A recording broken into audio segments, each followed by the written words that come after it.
This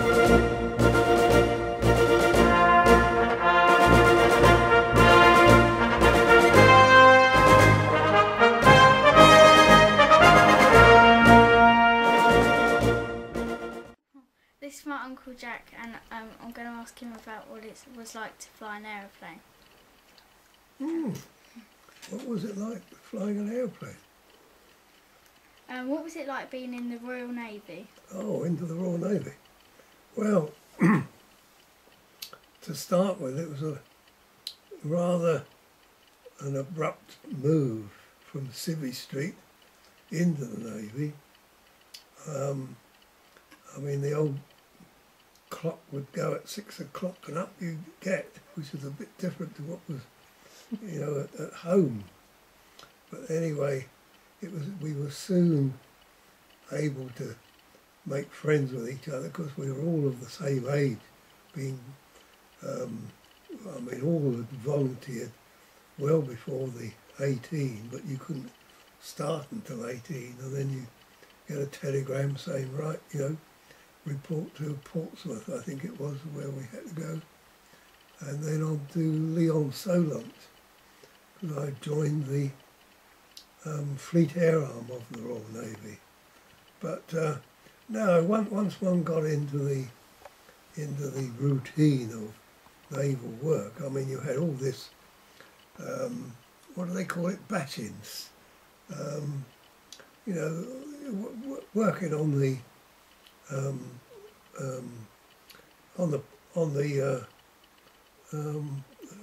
I forget these names of the, you had certain hours for squad batching, you know, marching, left, right, you know, and all that business, and you had to do it, and of course you were all geared up with the same, whether it was hot weather, you know, you had to do it whether you were sweating like hell or anything. But no, it was abrupt from Civvy Street. But when I look back to it now, it was really the best time of my life. You know, I never realised until later how marvellous it was. You know, quite adventurous. What types of food did you eat? Food? Well, because it was in the wartime, but of course, being in the service, I suppose we were rather on the, well, we had most things. I don't think we, looking back, I'm pretty sure we never had eggs. I mean, we didn't have them at home, you know, I mean, they just were not around. And I'm pretty sure that it wasn't until we got to Canada when we had our first egg for months and months and months. But no, it was substantial, the food, and also we all had to sort of help in dishing it up. You in each class of trainees, one was picked each day differently, each day, and you had to serve perhaps about 10 people either side of a long table, and you had these trays that they would bring out from the oven, and you had to make sure that you had 10 pieces to cut these various trays in whatever was in the tray.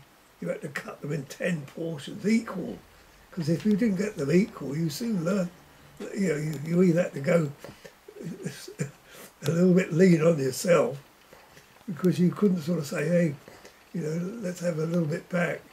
So, you know, it got you thinking all the time. No, I enjoyed it. I mean, they gave you all the various nutrients that you wanted, whatever style it was in the makeup. But no, it was good. well, one can't complain, especially during wartime. But no, it was sufficient. How old were you when you signed up? Well, I was 17 and a half when I was accepted by the Navy. I'd been in the ATC. I suppose I joined when I was about 16, I suppose.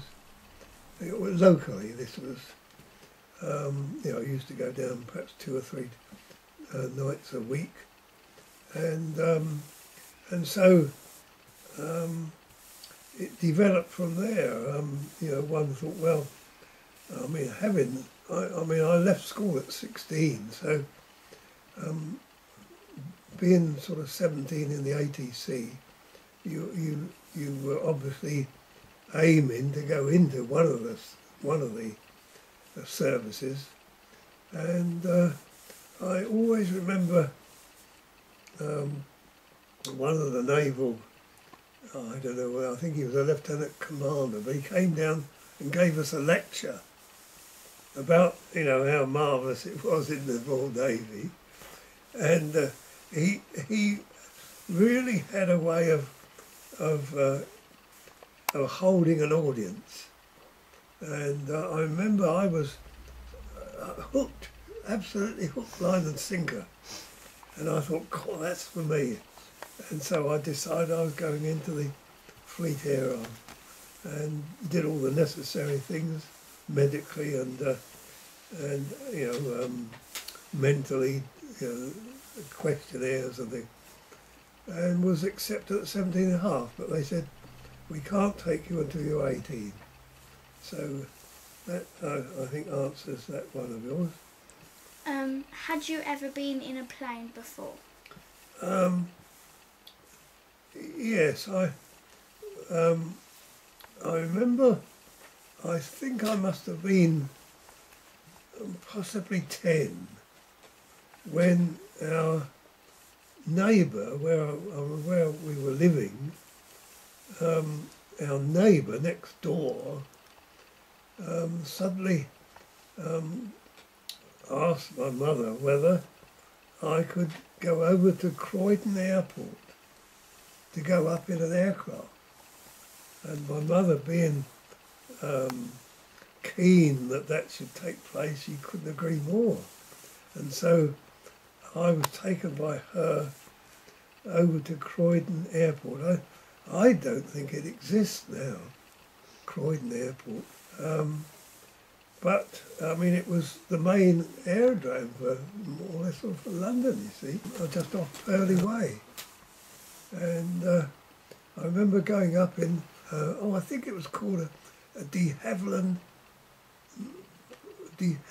Rapide, I think it was called, something like that. It held about sort of 4 or 5 passengers if necessary. But we, Croydon Aerodrome was only like a grass aerodrome. When I was in the ATC, apart from this Croydon Airport, yeah, we, as Air Training Corps, we were given a flight in a Tiger Moth, and it was, somewhere in Surrey. It was, I suppose, we went up for about 20 minutes, and that was my second flight, but they were the only two. I mean, I'm talking about when I was about 10 for the Croydon, and then when I was about 17 for the ATC.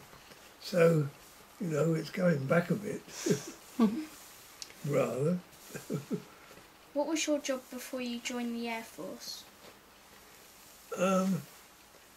Well, I used to work in the City of London, and I was in a chartered accountant's office, and that involved going round the countryside, around the country, mainly towns, of course, like Wolverhampton, Birmingham,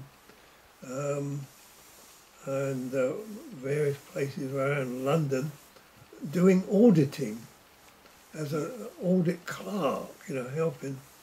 One would have to extract balances from all the various accounts, do a lot of what they call casting, adding up, and extracting to balance the books. That's what it mainly was, to find out what these various firms had made during the year. Okay. What did you do in the Spitfire? In the Spitfire? Well, because when you're talking about flying a Spitfire, well, this obviously is after you've got your wings in training, and then into the Spitfire. We were mainly engaged in training for firing. Yeah. And so this meant going, apart from flying and checking like a Spitfire for spinning and how to get out of a spin and doing various, there used to be a coloured tip on the bullet. And so when it went through the drogue, which was towed by usually by a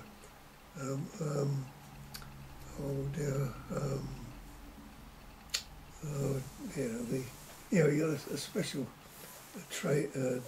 aircraft for allowing drogues, and then they release them afterwards. But you would fire at this drogue, and the tip of the bullet going through the drogue would leave a colour, and so the various colours could all be tracked down to who had fired them. So then they were counted, and then you had a report as to how many hits you'd had. They would know it was green, blue, red or something like that, who they were. Okay. What did you wear? What did we wear? What is this? You mean in when we were in the Spitfire or training? I mean, in training, we had an inner clothing, which was like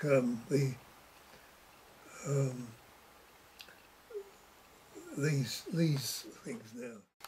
What did you wear in a Spitfire? Oh, well, first of all,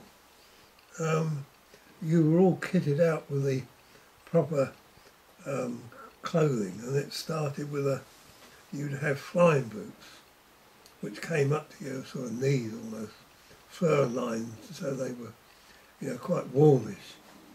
And then you would have on top of your uniform, you would have an outer covering, which was also sort of padded, and so kept you sort of, mainly to sort of keep you warm, really. I mean, and you'd have 2 lots of gloves, well, if you wanted them, mind you, a sort of silk glove and then an outer glove. But that was, I think, that was more or less for when one was flying, say, like a swordfish, which is not covered, because you can get mighty cold, just a few 100 feet up. So, no, you'd have the gloves, and of course you'd have a helmet and goggles, which also had positions for night vision. You'd have like a sunglass could sit down into the frame of the glass to save your eyes. So you had special equipment, and always. I mean, it was many times you wouldn't wear that every time you went out when you were training. You would just go in your uniform and would have just an odd sort of jacket on them, just as you would at home, when you're training. Where have you flown before? Well, the main the main training of to start with was made over in Canada, which was under what they called the Commonwealth Training Scheme, and it was carried out in countries such as I remember South Africa was one, and Rhodesia mainly, where they're away from wartime and also different climate. We went to Canada, which was away from the wartime, and ideal for. I mean, there was no blackout. You know, we used to do night flying over in Canada, and I mean, there were the towns all lit up when you got up, which wouldn't have been over here. You know, you knew just where you were. No, in Canada there was one place for the Commonwealth, Rhodesia, and I suppose there were others. But anyway, we were in Canada. Then we came back to England once we were,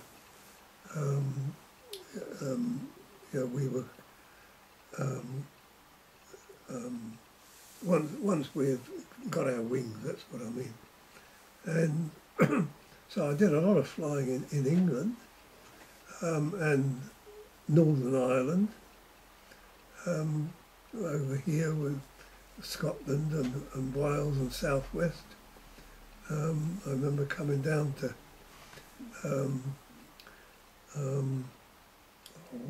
Ford near Littlehampton, and also the landing at Heston, I think it was. You know, some of the larger ones. Yeah, that's. And apart from flying up Scotland as well, we did our advanced training in a place called Errol in Scotland. Okay, what did you do when you left the war?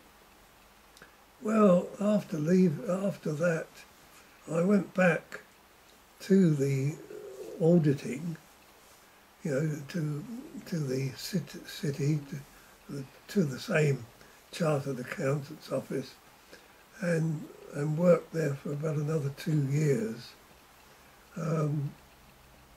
But I was offered to become articled, and that means you sign a contract offered by one of the partners of this chartered accountancy. He offered to article me for nothing. Okay. I mean, usually it's quite expensive, but I got all the papers from the chartered accountancy head office, and on the day of signing I thought, I just can't do it, because it's for 7 years. You've got to devote yourself, you know, to become a chartered accountant. And I thought, I just can't face it. Okay, did you meet any friends?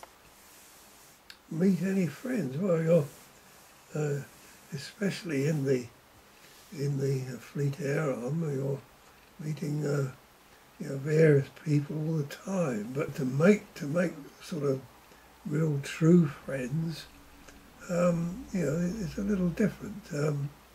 But I'm pleased to say that even at this age I'm at now, I'm still in contact with just one chap in Stoke-on-Trent. Okay, thank you for letting me interview you. Oh, that's my pleasure.